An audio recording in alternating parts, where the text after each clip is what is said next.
इस वीडियो के अंदर मैं एक्सप्लेन करने जा रहा हूँ बीटीएच के आने वाली एपिसोड के नोल को। तो चलिए बिना टाइम जाए के बढ़ते हैं वीडियो की तरफ। लास्ट वीडियो में हमने देखा था कि जान और उसका group soul baby fruit ancient forest में ढूंढ रहे होते और छोटी जिया उनको लीड कर रही होती है और एक जजीरे पे ले जाती है। अब यहाँ से नेक्स्ट पार्ट की स्टार्टिंग होती है। तो जब जान सोल बेबी डिमन ट्री को देखता है तो वो बहुत ही खुश हो जाता है। तो एंशिएंट ड्रैगन बियर जान से कहता है अब जबकि हमने सोल बेबी फ्रूट को तलाश किया है तो इसको लेती क्यों नहीं हो और जाओ और जल्दी से सोल बेबी डिमन ट्री से सोल बेबी फ्रूट को खींच ला। और ये सोल बेबी फ्रूट इस सोल बेबी ड्रीमन ट्री में ही उगता है। तो छोटी जिया अपना सर नामे हिलाकर कहती है थोड़ा सा सब्र करो, जो भी नेचुरल ट्रेजर होते हैं उसको जरूर कोई ना कोई मैजिकल बीस्ट प्रोटेक्ट कर रहा होता है। और ये सोल बेबी फ्रूट सोल को रिफाइन करता है तो इस वजह से ये मैजिकल बीस्ट के लिए भी बहुत कीमती होता है। तो इसके बाद छोटी जिया उस झील को देखने लगती है तो अपना फिश क्लेंज करती है और जाकर उस पानी में एक फिश डे मारती है। तो हम देखते हैं कि उस लेक के पानी से एक मैजिकल बीस्ट बाहर निकलता है। तो इस मैजिकल बीस्ट को देखकर छोटी जिया बहुत ही सरप्राइज हो जाती है और वो अपने ग्रुप से कहती है ये तो एक्चुअली हेवन सी में ड्रैगन मैजिकल बीस्ट है जो कि आउटसाइड वर्ल्ड में बहुत ही रेयर हो चुकी है। तो जान और बाकी उस मैजिकल बीस्ट को देखते हैं जो कि एक स्नेक की तरह लग रहा होता है। तो जान कहता है ये अनएक्सपेक्टेड है कि हम हेवन सी में ड्रैगन मैजिकल बीस्ट को यहाँ देख रहे हैं। तो इसके बाद जान छोटी जिया से कहता है इसको तो मेरे ऊपर छोड़ दो। तो छोटी जिया के बॉडी से पर्पल द्विकी निकलती है और वो द्विकी ड्रैगन में कन्वर्ट हो जाते हैं और वो ड्रैगन आसमान की तरफ मुंह करके दहाड़ने लगता है। तो जब हेवन सी में ड्रैगन ये आवाज सुनता है तो वो पानी के अंदर चला जाता है और फिर निकल जाता है और छोटी जिया के पास जाता है। तो छोटी जिया उसका सर सहलाती है और ये मैजिकल बीस्ट छोटी जिया को कुछ नहीं कह रहा होता है क्योंकि वो उसके ब्लड लाइन को सेंस कर चुका था। तो फिर इसके बाद छोटी जिया सोल बेबी डिमन ट्री के पास जाने लगती है। तो ये देखकर वो सीमी ड्रैगन मैजिकल बीस्ट बहुत ही नाराज होने लगता है क्योंकि उसने बहुत ही सालों से सोल बेबी फ्रूट को प्रोटेक्ट किया था।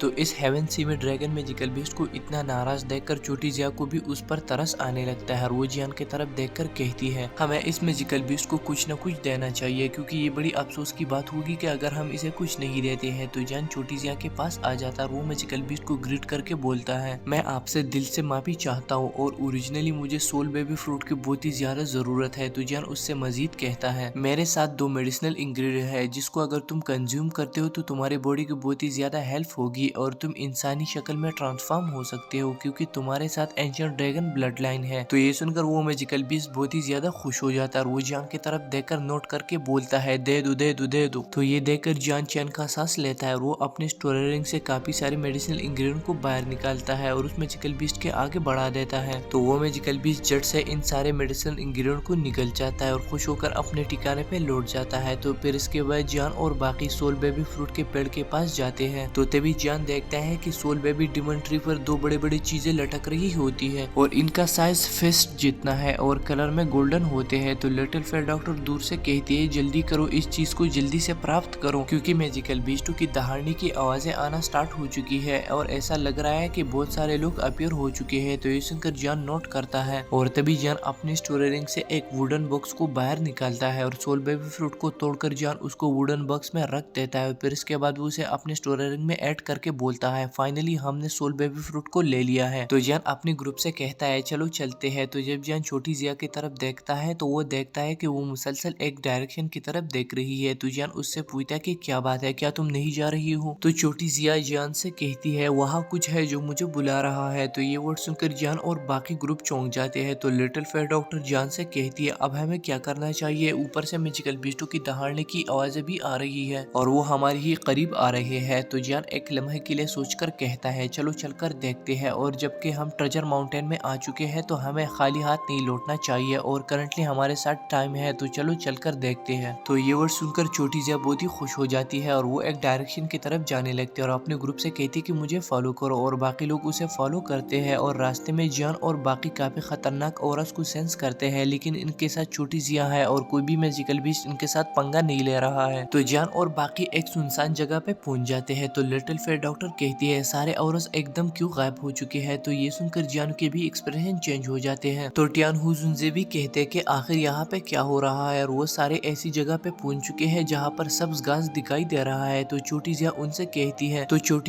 कहती है अरे डरपोक को डरने की इतनी जरूरत भी नहीं है, ये जगह ऑलरेडी एंशिएंट फॉरेस्ट का सेंटर है। और छोटी जिया एक स्पॉट की तरफ देखने लगती है। तो छोटी जिया कुछ कदम आगे बढ़ जाती है और वो बिल्कुल सीरियस होकर अपना हाथ आगे बढ़ाती है और तभी वहाँ पर गोल्डन लाइट चमकने लगती है और हम देखते हैं कि वहाँ पर एक स्पिरिचुअल बैरियर अपीयर हो जाता है। तो ये देखकर जान और उसका ग्रुप सरप्राइज हो जाता है और वो कहते कि ये क्या है, और वो लोग एक किस्म प्रेशर को फील करते हैं उस बैरियर से। तो छोटी जिया उस बैरियर को रब करके बोलती है ये एक भी स्पिरिचुअल बैरियर है और सिर्फ वो मैजिकल भी जो बहुत ही पावरफुल हो इसे तब बना सकते हैं जब उनके आखिरी सांसें चल रहे हो, मतलब केवल मरने के टाइम ही इस स्पिरिचुअल बैरियर को बना सकता है। तो ये वर्ड सुनकर जान और बाकी बिल्कुल खामोश हो जाते हैं, और चूंकि ये बैरियर छोटी जिया को समन कर रहा था तो जरूर ये एंशिएंट वर्ड ड्रैगन से रिलेटेड होगा। तो छोटी जिया स्पिरिचुअल बैरियर को टच करके बोलती है कुछ गड़बड़ जरूर है इसमें, क्योंकि मैं इसमें एंटर नहीं हो रही हूँ। तो छोटी जिया बैरियर को गौर से देखकर कहती है इस बी स्पिरिचुअल बैरियर में न सिर्फ एंशिएंट वर्ड ड्रैगन की बू आ रही है बल्कि इसमें हेवन ड्यून फिनिक्स टाइप की भी बू शामिल है, लेकिन ये वाला scent current heaven dune phoenix type के सेंट से बहुत ही प्योर है। तो ये सुनकर जान और बाकी एक दूसरे के आंखों में देखने लगते हैं, क्योंकि ऐसा मालूम हो रहा था कि यहाँ पर केवल एंशिएंट वर्ड ड्रैगन ट्राइब का बंदा नहीं मरा था बल्कि यहाँ पर हेवन ड्यून फिनिक्स टाइप का बंदा भी मरा है। तो एंशिएंट ड्रैगन बियर छोटी जिया से कहता है अगर तुम इसको ओपन करते हो तो हमें और भी पता चल जाएगा। तो ये वर्ड सुनकर छोटी जिया हमें नोट करती है और वो अपने इंडेक्स फिंगर को काटती है जिससे गोल्डन येलो खून निकलने लगता है, और छोटी जिया उस खून को सोल बैरियर के ऊपर टपकाती है। तो इस वजह से सोल बैरियर में एक क्रैक लाइन आ जाता है और छोटी जिया अपने ग्रुप से कहती है चलो सब एंटर हो जाओ। तो सभी लोग स्पिरिचुअल बैरियर के अंदर चले जाते हैं। तो स्पिरिचुअल बैरियर से क्रैक लाइन गायब हो जाता है। तो जब जियान, लिटिल फे, डॉक्टर टियान हुजुनजे और बाकी लोग अंदर चले जाते हैं तो वो एक बड़े मैदान की सीन को देखते हैं और वहाँ पर एक बहुत ही बड़ा स्टोन एंशिएंट एल्टर देखने को मिलता है। तो गाइस मेरे अंदाजे के मुताबिक ये जगह ऐसी बनी है कि दो बंदे थे, एक एंशिएंट वर्ड ड्रैगन का और दूसरा हेवन ड्यून फिनिक्स टाइप का, और वो दोनों लड़ते लड़ते इतनी घायल हो चुके थे कि दोनों मरने के कगार पर खड़े हुए, और आखिर में उन्हें रियलाइज होगा कि क्यों ना ऐसी जगह बनाई जाए जहाँ पर हमारा सोल बैरियर हो और उस एरिया में अपने ट्रेजर वगैरह छोड़कर चले जाए। तो गाइज इसके बाद बैटल थ्रू देवन एपिसोड 134 का पार्ट 1 यहाँ पे होता है खत्म। अगर आपको वीडियो पसंद है तो प्लीज़ लाइक कीजिए, साथ में अगर आप चैनल पर नए हैं तो सब्सक्राइब कीजिए। मैं मिलता हूँ आपसे नेक्स्ट वाली वीडियो में, तब तक आप अपना बहुत बहुत ख्याल रखें। Thank you so much.